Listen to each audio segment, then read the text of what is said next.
السلام علیکم محترمو لیدونکو مینهوالو، زموږ چینل ارکیټیکچر سټډیو ته ښه راغلاست. هیلهمن یم چې روغ جوړ اوسئ. زه عبدالباسط حلیمي ستاسو په خدمت کې یم. په تیر لیکچر کې موږ د امپورټ په واسطه وکولی شو چې د اټوکیټ څخه خپله پروژه په ګوګل سکیچ اپ کې خلاصه کړو. اوس راځو په دې لیکچر کې به موږ د هغه پروژه مو چې په ګوګل سکیچ اپ کې خلاصه کړې د هغې 3D جوړه کړو. راځئ چې پیل کړو. د هر څه مخکې زموږ چینل در سره سبسکرایب کړئ او د زنګ په علامت باندې کلیک کړئ ترڅو زموږ هره نوې ویډیو تر تاسو راورسیږي. بسم الله الرحمن الرحیم. راځو خپل درس ته ادامه ورکوو. مخکې مو د اټوکیټ څخه خپل پلان دلته امپورټ کړ. اوس راځو د 3D جوړو. د هر څه نه مخکې لومړی باید راشو خپل یونټ جوړ کړو. دا لاندې برخه کې موډل انفو ده، په ده باندې کلیک کوو او دلته یونټس انتخابوو. زموږ کاري واحد چې ده متر ده، دا ورته سانتي متر انتخابوو. سانتي متر او بیرته کلوز کوم. دقت همداسې صحیح ده او دا ورته کلوز کوم. اوس زموږ هغه یونټ چې ده هغه سانتي متر ته تبدیل شو، یعنې که چېرته موږ یو لاین اخلو نو د هغې اندازه به راته په سانتي متر ښایي. راځو دلته دوه منزله پلان ده راسره. دا چې د لومړي منزل پلان ده او دا د دوهم منزل پلان ده. د لومړي منزل پلان باندې به کار اجرا کړو، دلته به لومړی 3D جوړه کړو، بیا وروسته به د دوهم منزل پلان 3D جوړه کړو. راځم که چېرته زه داسې لاین سلیکټ کوم نو ټول پلان راسره سلیکټ کېږي. لومړی منزل او دویم منزل دواړه راسره سلیکټ کېږي. کله چې زه د اټوکیټ څخه خپله پروژه ګوګل سکیچ اپ ته امپورټ کړم نو دا یو ګروپ په شکل موږ ته دلته را امپورټ کېږي.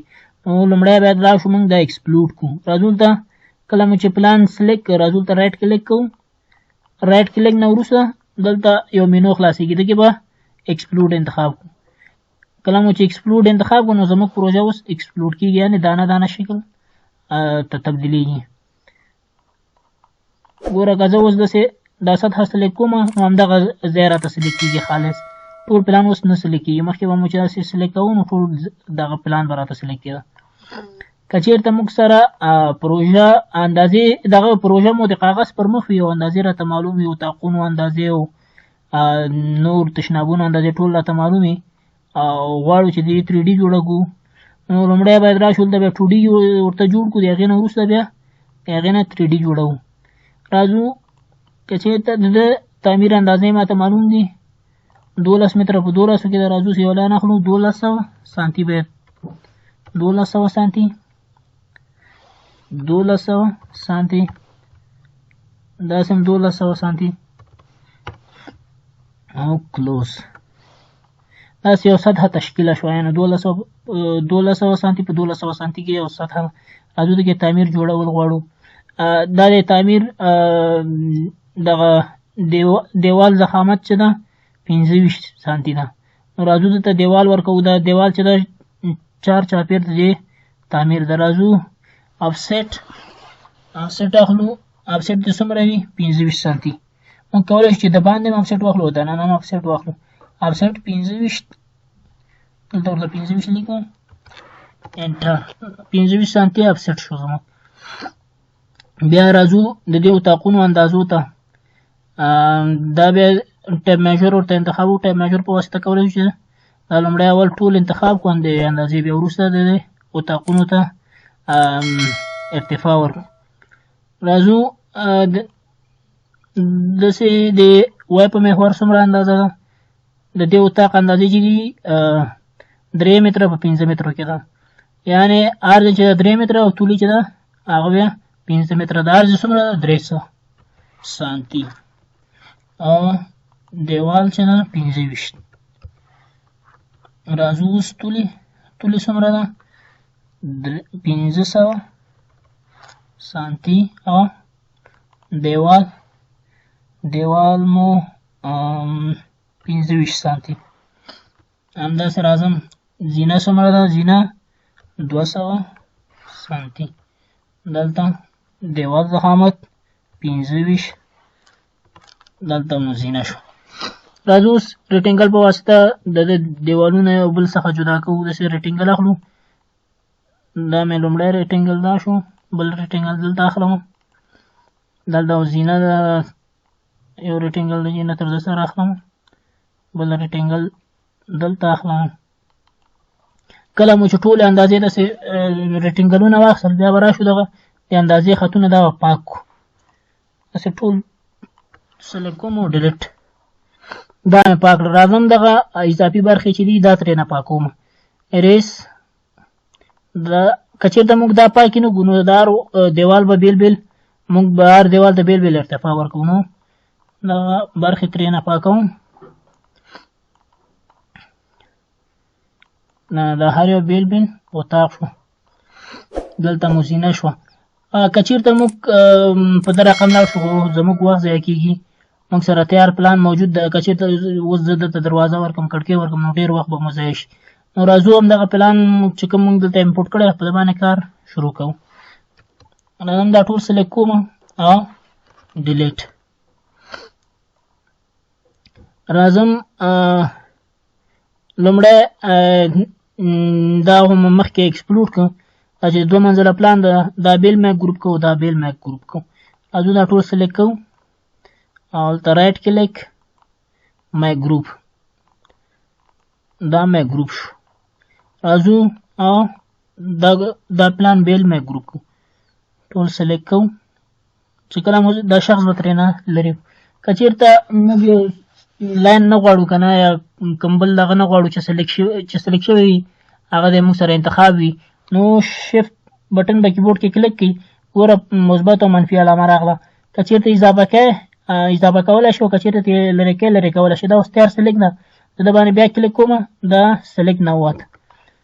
راځو دلته رایټ کلیک کوم د باندې او مای ګروپ دا مای ګروپ شو. راځو په د لومړي منزل باندې به کار فایل کو. موږ سره دا چې دي لاینونه دي د دپاره باید لومړی داسې یو ریکټینګل واخلو تر څو یو سطحه دلته تشکیل شي او موږ وکولی شو د دې 3D جوړه کړو. راځو ریکټینګل باندې کلیک کوو. دې کونج نه تر دې کونجه پورې یو ریکټینګل اخلم. دا یو سطحه تشکیله شوه. اوس موږ کولی شو چې دغې سطحې په واسطه دې ته ارتفاع ورکړو نور کارونه پکې اجرا کړو. راځو اوس همدا سطحه مای ګروپ کوو. دلته ډبل کلیک کوم او رایټ کلیک دا د مای ګروپ ورته انتخابوم. د مای ګروپ ښه والی په دې کې دی چې موږ کولی شو چې په اسانۍ سره خپل کار اجرا کړو. راځو دغه تعمیر چې کوم موږ اوس د دې 3D جوړول غواړو دا چې د ځمکې د سطحې څخه د دې لومړی منزل چې ده فرش دا لږه ارتفاع لري. ارتفاع چې کرسي ورته وایي د دې ارتفاع به د دې پتکو د ارتفاع څخه پیدا کوو. دغه پتکې چې دي دې ارتفاع چې ده 15 سانتي ده. نو 4 پتکې دي 4 15 کې دی 80 کېږي 80 سانتي د دې ارتفاع ده. راځو دلته ارتفاع ورکوو. لومړی پوش پول هر څه نه مخکې لومړی به دلته ډبل کلیک وسو دغې موږ تغیرات راوستلی شو. که چېرته موږ یو دغه ګروپ کړی نو د باندې به لومړی ډبل کلیک کوو چې څو دغې تغیرات راوړو. پوش پول څومره 80 سانتي 80 سانتي زموږ ارتفاع شوه. راځو اوس دلته هم د ځمکې سطحې څخه ارتفاع ورکړه تعمیر ته. اوس راځو د دې دیوالونو ته ارتفاع ورکوو. دا دیوال نه به کار پیل کړو. راځو لومړی ریکټینګل اخلو داسې دا یو ریکټینګل او دا بل ریکټینګل. نو کله مو چې ریکټینګل واخلئ داسې بیا به راشي دغه اضافي برخه به د دې نه پاکه کړئ. کله مو چې پاک کړله بیا به دې ته ارتفاع ورکوو. ټول دیوالونه همداسې منظم په همدا رقم به دې ته ارتفاع ورکوو. د دې ارتفاع به څومره وي؟ راځو د دې ارتفاع خو موږ سره اوس نشته. دا د زینې د پتکو د ارتفاع څخه کولی شو چې د دې ارتفاع معلومه کړو. زینې پتکې چې دي 9 دا دي او 9 دا د 13 او دغه مارش ارتفاع چې ورسره حساب کړو 19 کېږي.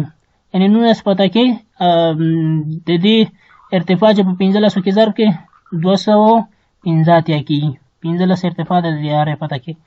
نو 215 د دې ارتفاع ده. راځو پوش پول په واسطه کولی شو چې دې ته ارتفاع ورکړو. دا سطحه پورته کړو څومره 215 د دې ارتفاع شو. راځو اوس دا لومړی یو دیوال جوړ کړو. نور دیوالونه هم همداسې کولی شو منظم جوړ کړو. راځو ریکټینګل اخلو. لومړی به موږ د یو کمانډ کار ټول اجرا کړو او وروسته ورپسې بل کمانډ واخلو چې څو زموږ وخت کم ونیسي. داسې ریکټینګل به واخلو.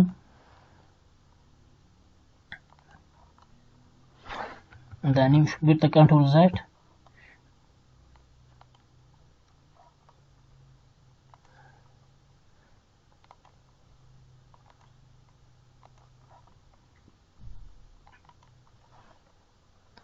دا هم دیوال نه، د کړکۍ او دروازې به پرېږدو، دا به وروسته په ده باندې کار وکړو. څو لومړی دا ټول دیوالونه خلاص شي، بیا به په ده باندې کار اجرا کړو.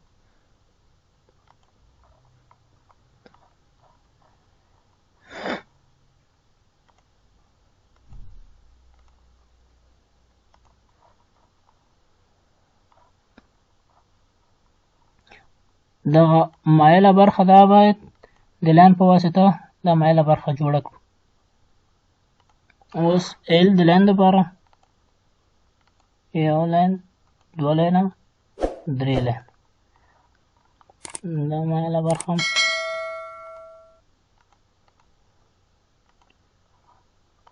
صحیح شو. بیرته ریکټینګل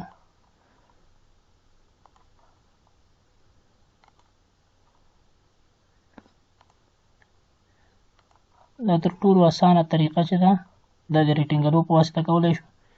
موږ د لاین په واسطه هم کولی شو دا جوړ کړو، خو هغه به وخت ډېر ونیسي.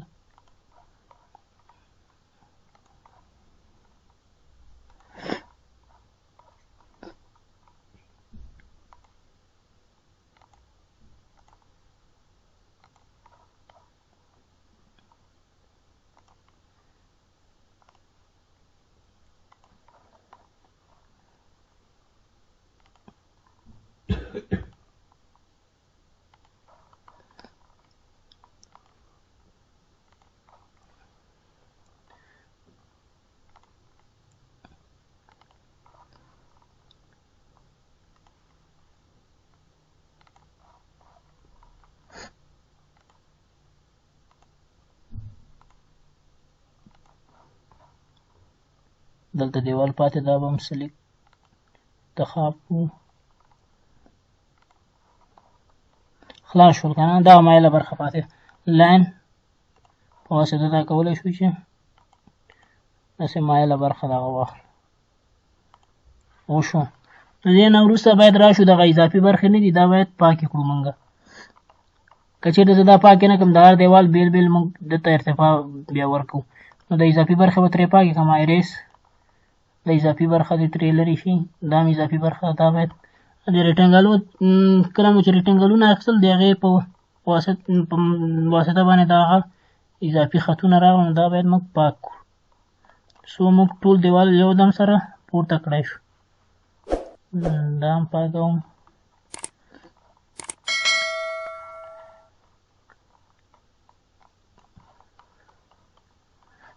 دا اضافي برخې هم پاکوو. دا دلته هم پاتې، دا هم پاکوو.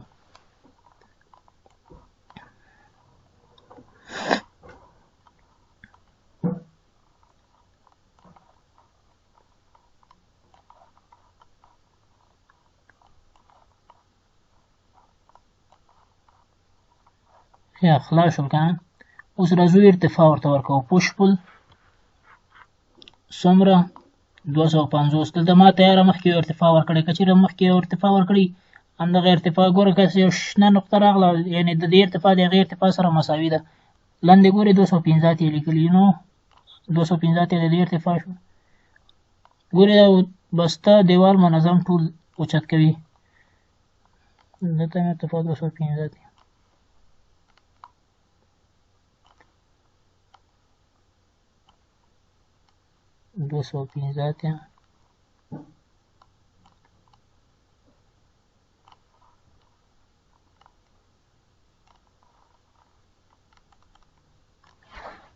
کنټرول زیډ.